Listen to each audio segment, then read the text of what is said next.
chant, l'expression de son cœur, de son âme et de son esprit. Qu'il en soit ainsi pour ceux qui te cherchent réellement.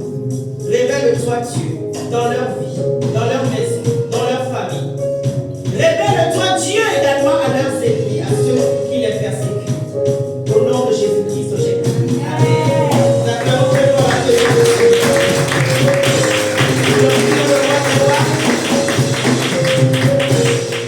Je suis dans la joie ce matin. Prenez place, les bien-aimés dans le Seigneur.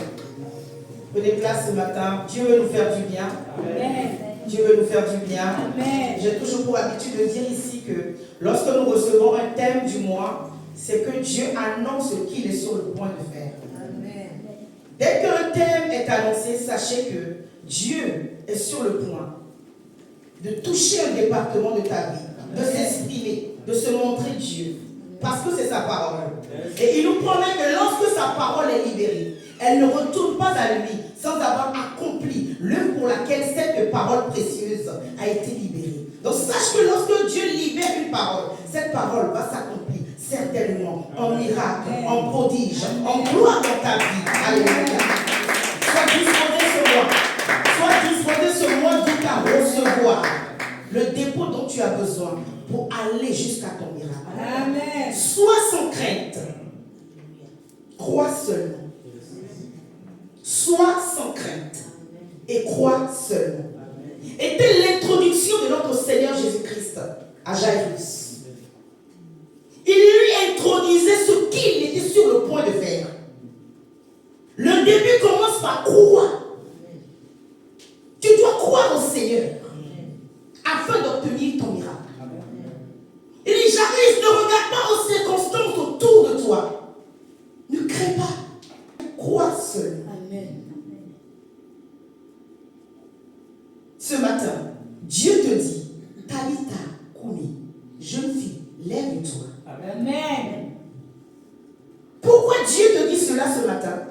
Parce que tu es dans ce culte et tu ne crains pas les tumultes autour de toi. Tu as la foi en Jésus-Christ, en sa parole, en ses promesses. Parce que Jésus-Christ a vu que Jairus a exprimé la confiance, la foi.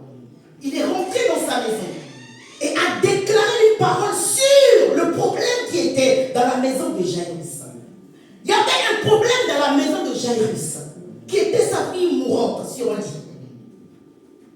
Et Jésus le Christ, celui qui porte le dépôt des miracles, et cette parole, Talitha Koumi, jeune fille, lève-toi, je te l'ordonne. Il y a un département de ta vie qui te fait pleurer. Il y a un département de ta vie qui t'a ôté le sommeil. Il y a un département de ta vie qui fait que tu as des palpitations. Mais en cette saison, Jésus-Christ t'annonce, Talitha Koumi, situation, lève-toi, je te l'ordonne. Maladie, quitte-la, je te l'ordonne. Infirmité, quitte-la, je te l'ordonne. Blocage, quitte-la, je te l'ordonne. Dans le livre de Marc, les 3 personnes que Christ a visitées, il y a eu le fou de Gadara. Il y a eu la femme qui souffrait de la perte de sang. Et il y a eu Jairus. À chaque fois que Christ veut se manifester, pourquoi il n'a pas dit Talitha Koumi au fou de Gadara? Pourquoi est-ce qu'il n'a pas dit Talitha Koumi, femme à la perte de sang?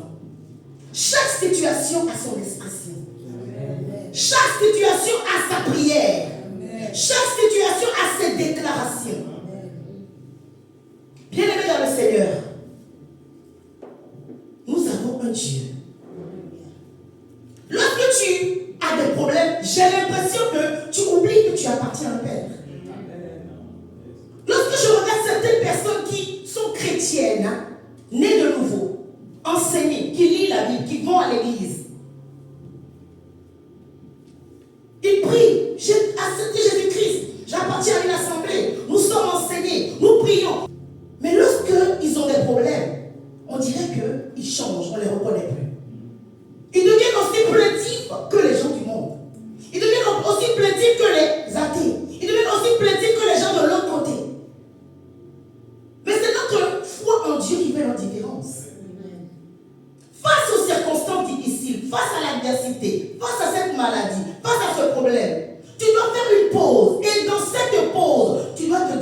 j'ai un père. Pas mon père biologique, pas ma mère biologique, pas mon père qui m'a engendré, ni ma mère qui m'a engendré. Gloire à Dieu pour leur vie. Mais avant cela, moi j'ai un père. Ton père, il est le Père céleste. Celui qui t'a créé.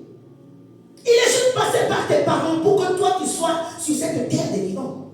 Sinon tu lui appartenais. La Bible déclare qu'il était le premier à nous aimer. Ton Père céleste qui est Dieu, le créateur des cieux et de la terre, était le premier à t'aimer. Il t'aimait même bien avant que toi tu le rencontres. La Bible déclare qu'il nous a aimés le premier. Et ensuite, par Jésus-Christ, il a semé en nous cette envie d'aimer Dieu. Cet amour que tu dégages pour Dieu, ce n'est pas en vain. Parce qu'il t'a aimé le premier. Il a manifesté son amour envers l'humanité à travers Jésus-Christ.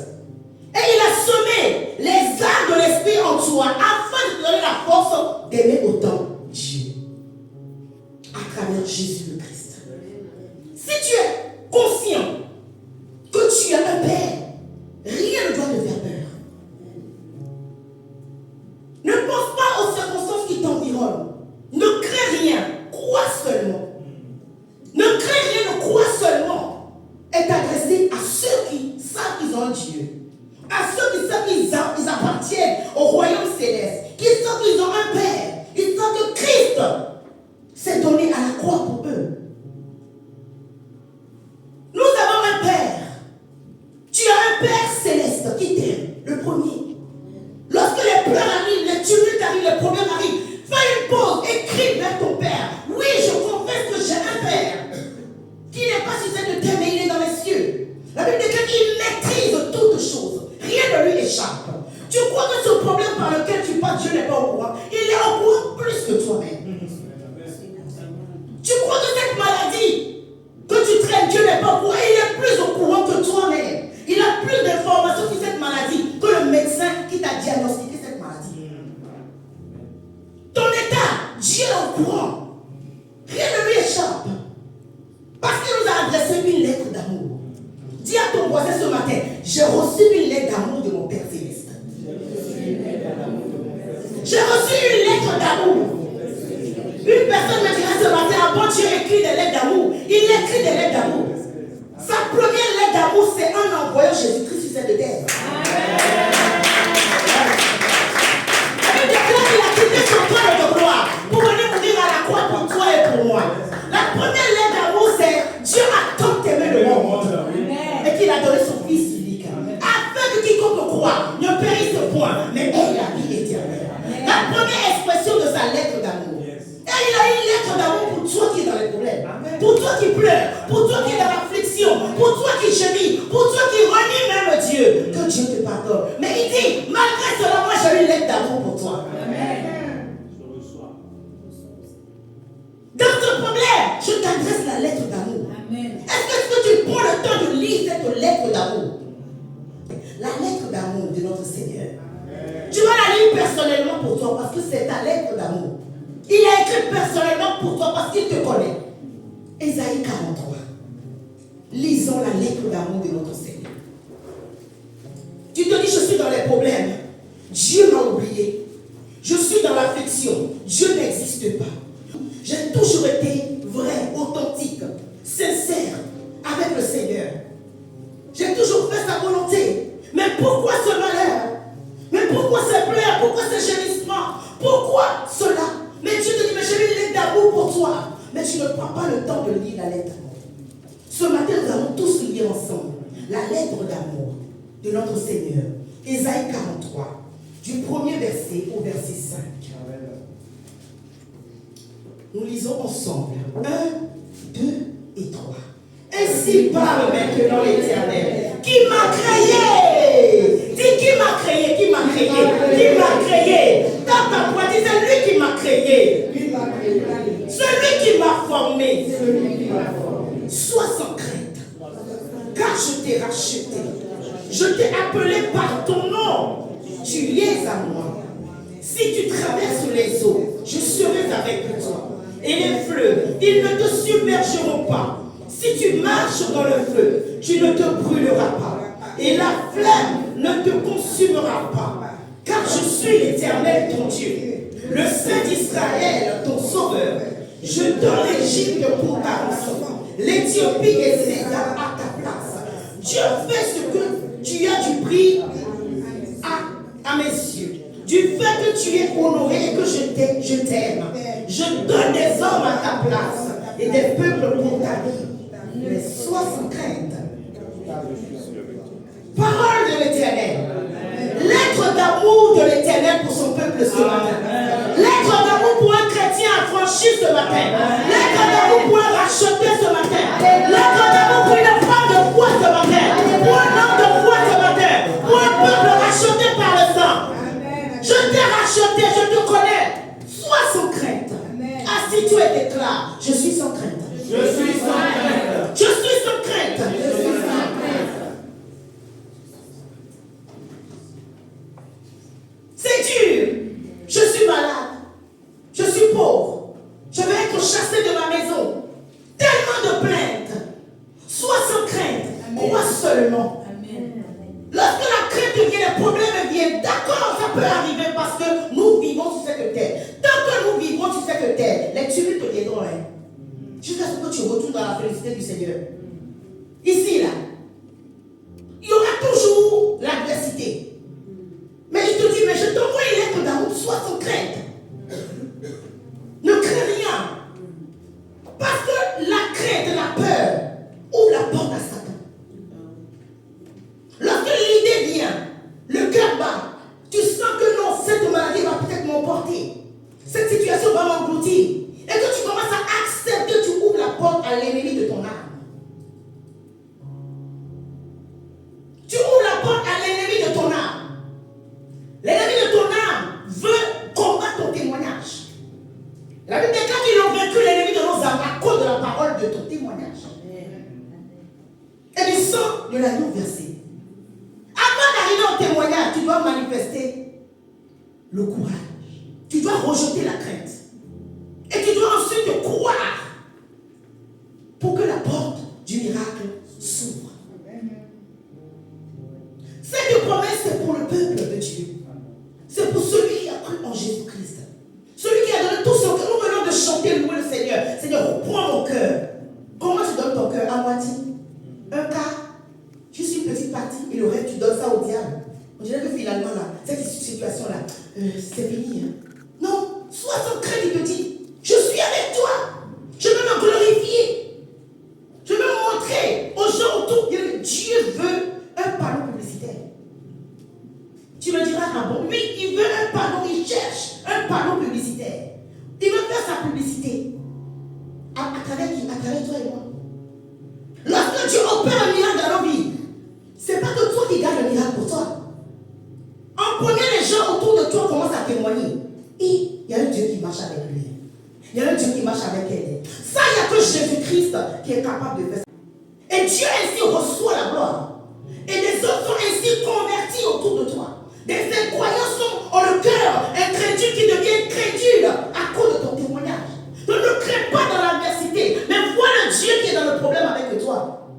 Il dit si tu traverses les eaux ne t'emporteront pas. Si tu es dans le feu est là, mais le feu ne brûlera aucun de tes cheveux. Parce que même le nom de tes cheveux, il les connaît. Mais je suis là, mais tu ne le vois pas. Parce que tu ne le vois pas bien, tu ne le vois pas comme étant le Dieu qui peut être dans le problème et qui a déjà la solution, mais qui attend que tu manifestes la foi. Le manque de foi, c'est insulter Dieu. Le manque de foi, c'est rejeter Dieu. Crois seulement et tu verras la gloire de Dieu. Nous avons lu le dimanche dernier avec l'ordre de Dieu, Marc chapitre... Qui se souvient? Amen. Amen. Nous avons lu Marc chapitre 5, le dimanche dernier. C'est lui qui a ouvert le thème du mois. Nous étions bénis. Et par la grâce de Dieu, je crois que ce matin, Dieu va me permettre aussi de bénir le peuple de Dieu avec le même thème. Parce que l'onction est répandue. Alléluia. L'onction est répandue. Sois sans crainte et crois seulement. Nous étions au livre de Marc, chapitre 5. Je crois que l'onction est libérée en ce lieu, afin que cette parole puisse porter ses fruits dans nos vies. Alléluia. Alléluia. Dieu t'a formé. Il te connaît. Il t'a formé. Nous allons laisser notre sœur Abigail nous lire cette précieuse parole avec foi, sans crainte, avec conviction. Du premier verset au verset 5. Je lis la parole de l'Éternel, Marc chapitre 5, du premier verset au 5e verset. Ils arrivèrent à l'autre bord de la mer, dans le pays des Gadaréniens. Aussitôt que Jésus fut hors de la barque, il vint au-devant de lui un homme, sortant des sépulcres et possédé d'un esprit impur. Cet homme avait sa demeure dans les sépulcres, et personne ne pouvait plus le lier, même avec une chaîne.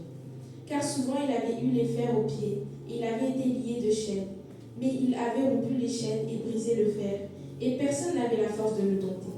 Il était sans cesse nuit et jour dans les sépulcres, et sur les montagnes, criant et se meurtrissant avec des pierres. Parole de l'Éternel. Nous prenons place, s'il vous plaît. Voici l'histoire d'une grande destinée qui a été réquisitionnée par le royaume des ténèbres. Voici l'histoire d'un chrétien appelé serviteur ou servant de Dieu qui a été réquisitionné par les forces des territoires. Voici l'histoire d'un grand prophète, un grand pasteur, une prophétesse, un évangéliste, un apôtre qui a été réquisitionné par le royaume des ténèbres, l'empêchant d'accomplir sa destinée spirituelle. La Bible nous parle de la rencontre du four de Gadara et de notre Seigneur Jésus-Christ. Ce sont ces trois personnages de ce chapitre qui m'intéressent dans ma prédication ce matin. La Bible déclare que lorsqu'il a vu le Seigneur Jésus-Christ, l'Esprit a commencé à s'exprimer. Qu'est-ce qu'il y a entre toi et moi? Ce n'est pas encore mon heure. Je ne veux pas la délivrance de ce corps. Parce que j'ai réquisitionné ce corps, l'empêchant d'accomplir le but de l'Éternel. Parce qu'il y avait un plan divin qui était rattaché à la vie du fou de Gadara. Ainsi, en est-il de plusieurs chrétiens de nos jours. Dieu a un plan pour ta vie. Et le diable combat ce plan. Pour ta destinée. Dieu, on dit destin, destinée. C'est arriver quelque part. Le diable sait où Dieu veut t'amener. Et toi, par manque de vie de prière, à cause de l'inquiétude, à cause du manque de foi, l'ennemi vient te réquisitionner. Le fou de Gadara va être réquisitionné. Et l'Esprit va parler à Christ. Qui es-tu? Qu'est-ce qu'il y a entre toi et moi? Ce n'est pas encore mon heure. Ce qui veut dire que l'Esprit sait qu'il y a un temps pour la délivrance. Si ce n'est pas encore mon heure, laisse-moi rester encore dans ce corps. Mais la volonté de Dieu est toujours plus forte que la volonté de Satan. Amen. La volonté de Dieu est prend toujours le dessus sur la volonté de tes ennemis, de tes persécuteurs. Ce n'est pas encore mon temps. Je n'ai pas fini de le torturer. Je ne sors pas. Christ va comprendre que cet homme était possédé par un esprit. Pas qu'un seul, mais une légion. C'est-à-dire une ville entière d'esprit. Personne n'arrivait à le dompter, la Bible nous dit. Pour ceux qui sont les lecteurs de la Bible. Personne n'arrivait à le dompter. Certains fous, quand vous les voyez là, c'est qu'ils ont rencontré un esprit mauvais. Certains fous, quand vous les voyez dans la rue, ce n'est pas qu'ils ont fumé un pétard de trop. Certains, c'est une possession. Le fou, la force qu'il dégage, personne ne peut le dompter. Jésus-Christ va parler à l'esprit. Qui es-tu? Il donne son nom. Et Christ va ordonner à cet esprit de sortir du corps du fou de Gadara. Si vous lisez bien, la Bible déclare que le fou de Gadara s'est agenouillé devant le Seigneur. L'esprit même a adoré Jésus-Christ. L'esprit, l'homme aussi spirituel qui sommeillait en le fou de Gadara a adoré également. Donc il y avait deux adorations devant le Seigneur. Il y avait l'adoration de Satan. Mais les démons, la Bible déclare que tu fais bien de croire que Dieu existe. Les démons le croient aussi, mais eux ils tremblent. Lorsque le fou de Gadara, animé par le bon esprit encore, vous allez découvrir le bon esprit dont je vais parler tout à l'heure, donc il y avait une dualité entre le fou de Gadara, l'esprit mauvais légion et la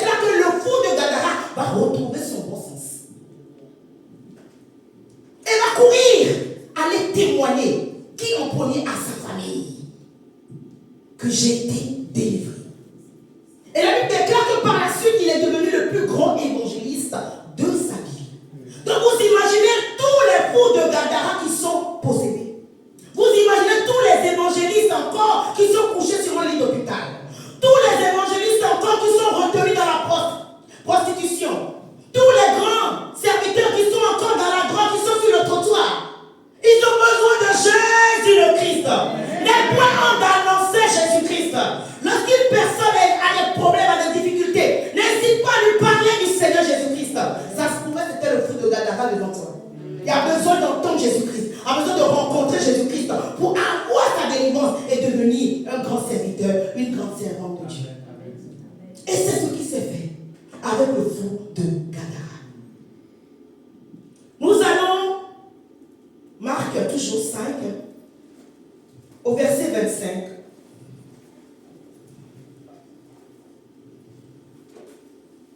Marc 5, verset 25 au verset 34. Vous pouvez vous lever, elle va lire toute seule, notre sœur Abigail, avec conviction, sans crainte. Nous n'avons pas peur à mon garde. Nous n'avons pas reçu un esprit de timidité. Marc 5, verset 25 à 34. Marc 5, le verset 25 à 34, je lis la parole de l'Éternel. Or, il y avait une femme atteinte d'une perte de sang depuis 12 ans. Elle avait beaucoup souffert entre les mains de plusieurs médecins. Elle en avait dépensé tout ce qu'elle possédait. Et elle n'avait éprouvé aucun soulagement. Mais elle était allée plutôt en empirant. Ayant entendu parler de Jésus, elle vint dans la foule par derrière et toucha son vêtement.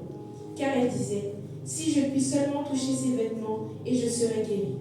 Au même instant, la perte de sang s'arrêta. Et elle sentit dans son corps qu'elle était guérie de son mal.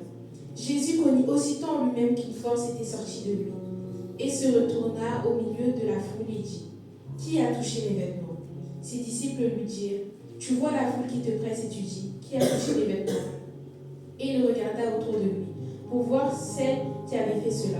La femme, effrayée et tremblante, sachant ce qui s'était passé en elle, vint se jeter à ses pieds et lui dit toute la vérité.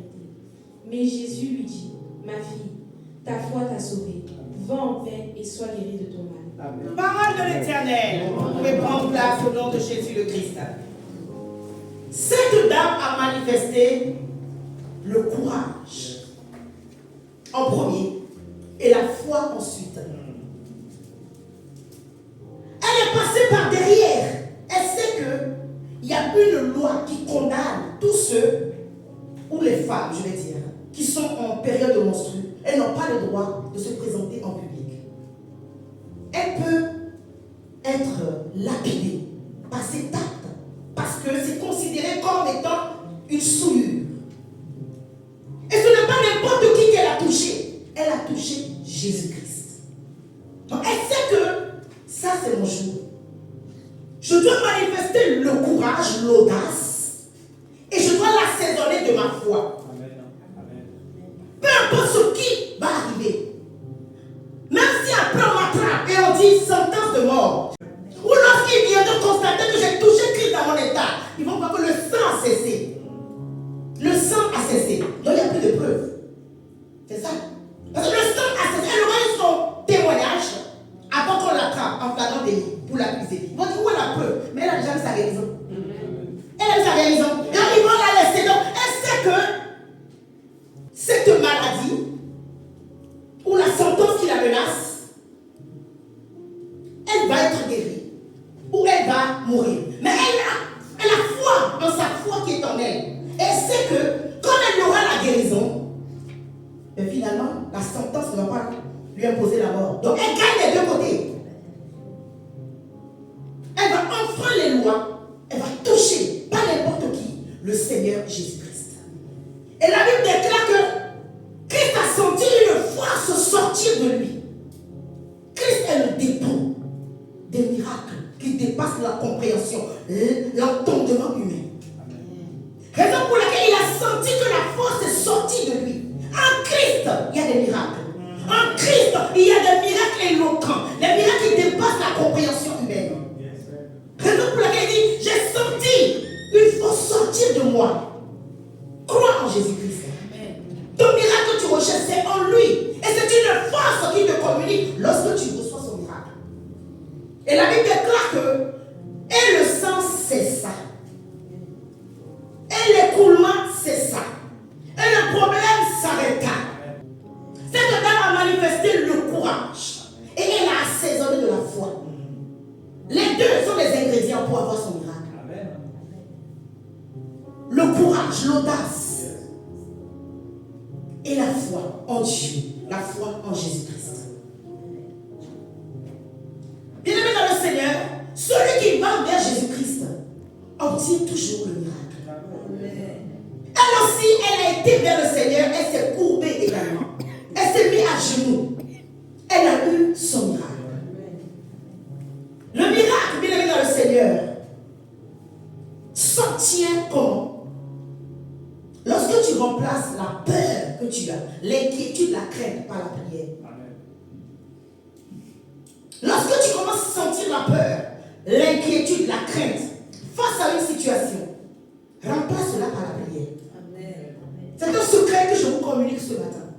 Lorsque face à une information, à une situation, à une inquiétude, à une crainte, à une situation qui te rend un peu inconfortable, tu sens que ça, c'est un danger. Prie.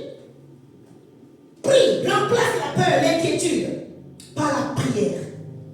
Tu déclares. Et lorsque la crainte se te saisit, remplace-la également par la foi. Et c'est ce que cette dame a fait. Et elle a obtenu son miracle. Nous allons au troisième personnage qui m'intéresse dans ce chapitre. Nous allons dans le livre de Marc, le chapitre 5, verset 21 au verset 24. Nous nous levons toujours pour honorer la parole du Seigneur. Imaginez, le Seigneur Jésus-Christ est là, assis au milieu. Et c'est un jour de miracle. Amen. Je crois qu'il va y avoir beaucoup de trous dans les murs ici. Parce qu'on va tellement courir. Mais il est présent en l'esprit. Nous révérons sa parole. Marc chapitre 5, du verset 21 au verset 24.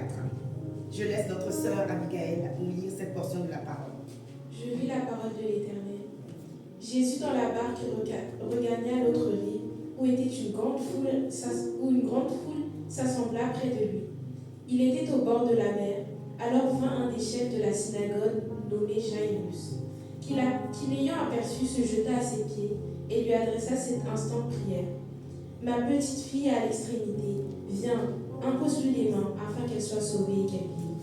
Jésus s'en alla avec lui et une grande foule le suivait et le pressait. Asseyez-vous s'il vous plaît. Je venais tantôt de dire que lorsque la peur, l'angoisse, la situation qui veut te faire pleurer, t'ôter la paix, viens, remplace par la prière. Jairus a remplacé sa peur. Ta fille est morte. Ta fille est malade, est sur le point à l'agonie. Il a couru aller vers Jésus-Christ. Je disais tantôt que celui qui va vers Jésus-Christ obtient toujours son miracle. Et le miracle vient à une condition, lorsque tu remplaces ta peur, ton inquiétude, ta crainte, par la prière. Et c'est ce que Jairus a fait. Jairus a remplacé la peur, la mauvaise nouvelle, l'état de sa fille. C'est l'enfant qui enterre le parent, et non l'inverse. Donc j'imaginais l'état de Jairus. Mais Jairus, sa foi l'a poussé. Et il a remplacé la crainte et la peur, la mauvaise nouvelle, l'état physique de sa fille par la prière. La Bible déclare que Jairus a prié. Et il est allé vers le Seigneur. Lorsque la peur, la situation déplorable vient, prie. Ne pleure pas, ne te lamente pas, prie. Jairus va prier. Il a remplacé la peur par la prière. Prie mon frère, prie ma soeur. Lorsque tu es craintif, tu as peur, commence à prier. Seigneur, tu n'es pas un esprit de peur et de timidité que tu m'as donné, mais c'est un esprit de force, un esprit de prière, un guerrier dans la prière, un homme et une femme qui perçoit les choses de l'esprit. Le frère témoignait ce matin en me disant, un vent soufflait. Et il a senti qu'il y a eu un mouvement dans le spirituel. Il ne s'est pas, on va dire, limité à ça. Donc c'est juste une saison de l'Occident, parce que nous sommes en Occident et il fait 4 saisons. Maintenant aujourd'hui il fait même 10 saisons. Alléluia. Donc lui, il ne s'est pas arrêté à la saison, au climat qui faisait autour de lui. Mais il a perçu en esprit. Il dit, il y a quelque chose qui se passe. Et il s'est mis à prier. Ça aurait été donc, il fait trop froid. Donnez-moi une doudoune. Il fait trop froid. Allez me chercher la couette. Il fait trop froid, augmentez le chauffage. Non, Maintenant, lui, son âme, son esprit a capté l'information spirituelle. Il s'est mis à prier. Et là, je vous informe une chose. Dans une famille, lorsqu'il y a un grand, que ce soit un grand sorcier ou un grand spirituel, il va mourir là, il y a toujours un mouvement dans le spirituel. Soit il y a la pluie, il y a le vent, il y a le soleil, après il y a toujours une expression climatique. C'était pour vous enseigner les choses spirituelles. Ce qui veut dire que cet homme-là, c'est un grand de quelque part. Un grand assis quelque part. Et sa mort a provoqué ce mouvement climatique. Il a capté et il s'est mis à parler. Sans doute, le départ de ce monsieur devait être entraîné par d'autres personnes. Aucun grand ne meurt comme ça. Aucun grand ne meurt comme ça, on ne l'enterre pas comme ça.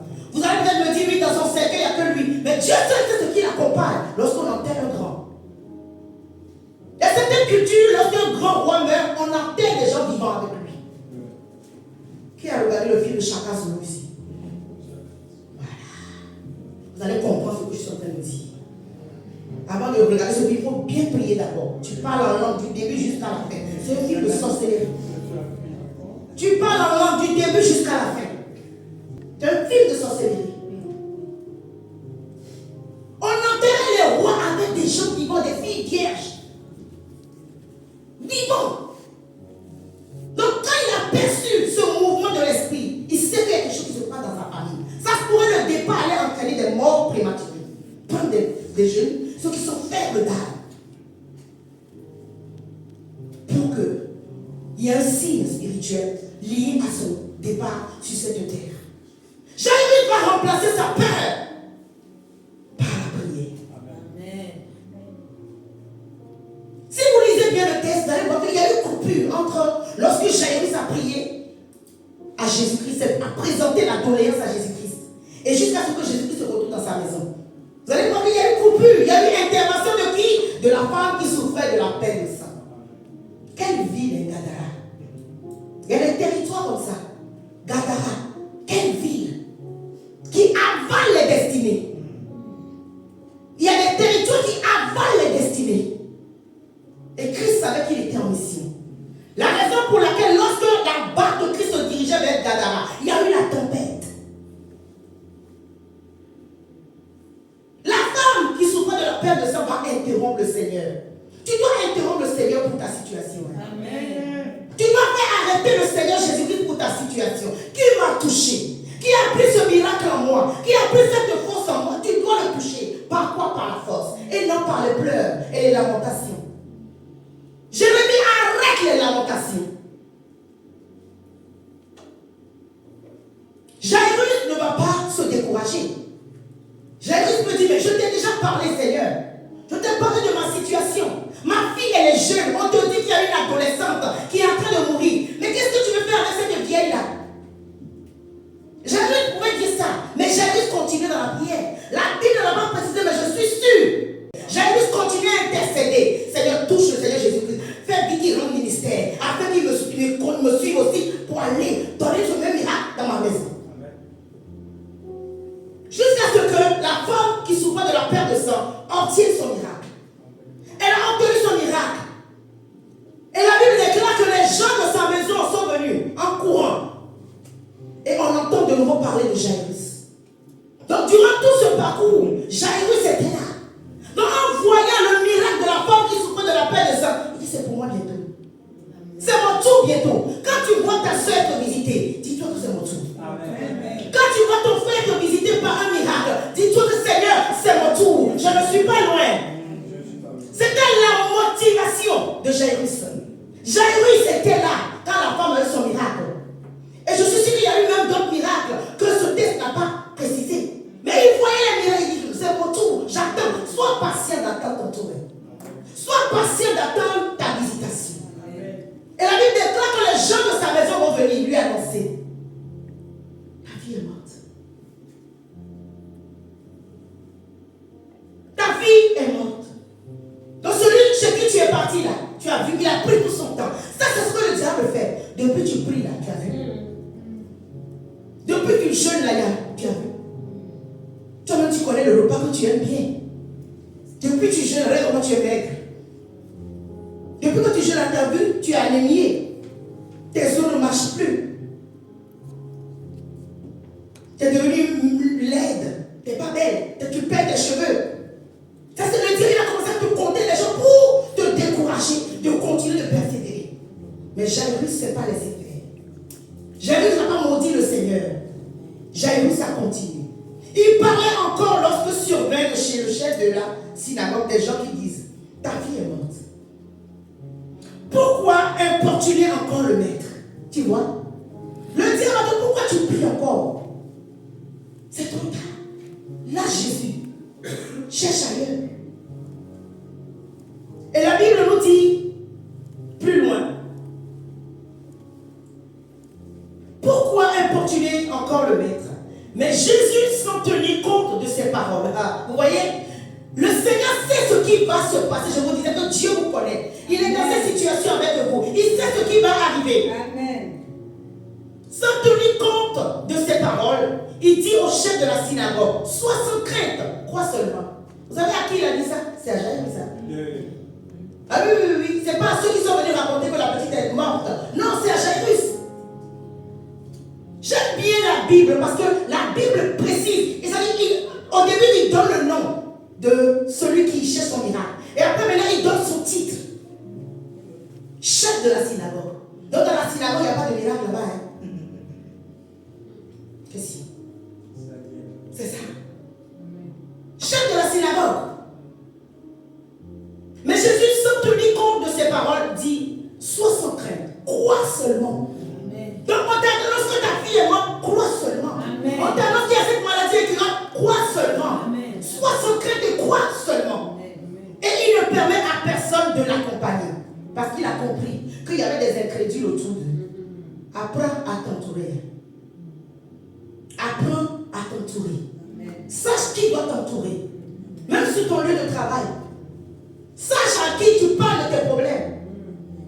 Parce qu'il y a certaines personnes, si tu leur parles de ton problème, c'est ta fin ce jour-là. Et il ne permet à personne de l'accompagner. Si ce n'est à Pierre, à Jacques, à Jean, frère de Jacques. Les soutiens de l'intercession, tu dois en avoir.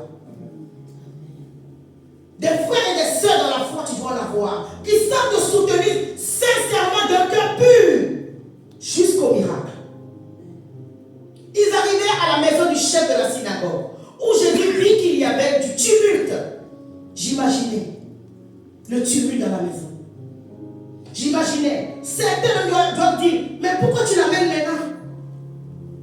Et des gens qui pleuraient et poussaient des cris retentissants. Certains savent pleurer les morts, mais ils ne savent pas pleurer les vivants. Certains savent pleurer les morts, adorer la mort, sans adorer le vivant, sans adorer Jésus-Christ. Le temps qu'ils ont pris pour pleurer, crier, ils pouvaient prendre ce temps aussi dans la maison en intercédant. Jairus est parti chercher Jésus. Nous aussi nous intercédons. Nous montons dans le feu de la prière. Mais ce n'est pas ce qu'ils ont fait. Alors Jésus entra et leur dit: pourquoi ce tumulte parmi les peuples? Pourquoi ce tumulte parmi les nations? Pourquoi ce tumulte dans l'assemblée de Jésus-Christ? Et pourquoi ces pleurs? L'enfant n'est pas morte, mais elle dort. La situation n'est pas terminée, mais c'est juste une pause. Amen. Je suis celui qui détient le droit du miracle. La situation n'est pas terminée, c'est juste un temps de pause. Et il se moquait de lui. Oubliez les gens qui se moquent autour de toi lorsque tu as des problèmes. Oublie-les. Oublie-les. J'ai failli créer un verbe ce matin. Que Dieu me pardonne. Et il se moquait de lui. Alors il les fit tous sortir. Quand la situation est critique là, chasse les personnes de ta vie. Chasse-les de ta vie. Chasse-les de ta vie. Mets-le un coup de pied quelque part qui soit out de ta vie. Amen. Parce que tu as besoin de soutien. Il faut connaître qui tu es. Où Dieu veut t'amener. Votre destinée, il n'y a pas de sosie dans la destinée. Il n'y a pas de copie. Dieu n'est pas chinois pour faire de copie. Il fait pièce unique. Amen. Tu es unique. Il n'y a pas de copie quelque part.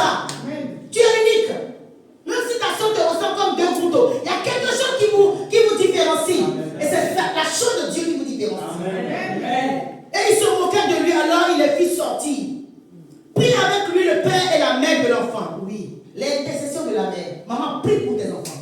Amen. Maman, prie pour tes enfants. Amen. Maman, secoue le ciel pour tes enfants. Amen. Amen. Jésus va appeler les intercesseurs. Dis, il te fait secouer le ciel. Le père et la mère.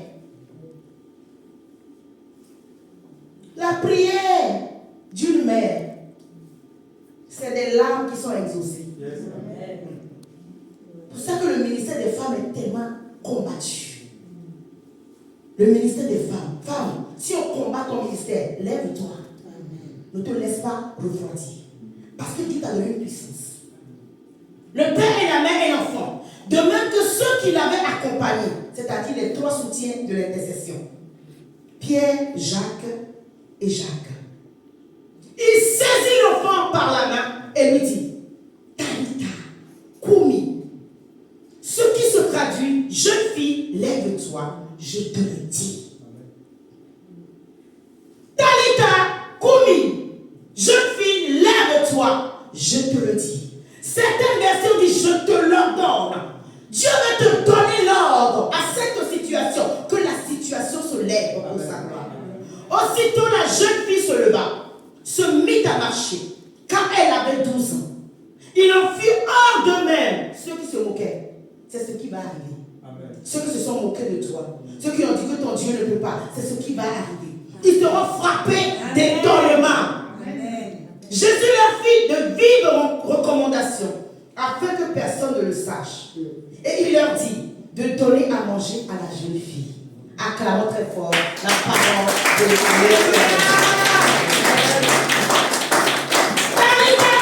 Jeune fille, lève-toi, je te l'ordonne.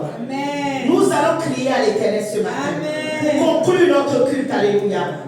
Tu connais ta jeune fille de 12 ans. Tu connais ta situation d'il y a 10 ans.